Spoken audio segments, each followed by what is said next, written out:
A few hours ago a deadly aeroplane accident has been reported from Miami International Airport where a plane carrying 126 passengers bursted into flames after failed landing gear. Luckily, no one had been reported dead in this plane in this crash. However, 3 people got injured in this crash and were rushed to the hospital for medical treatment and medication. This aeroplane was traveling from Santo Domingo, Dominican to Miami with 126 passengers on board.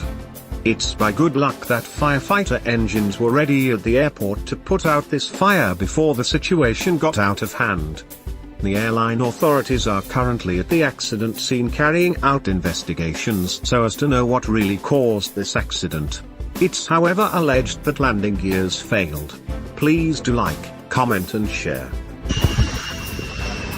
Loco. Gracias a Dios, iba a ir a una mierda de emergencia, papá.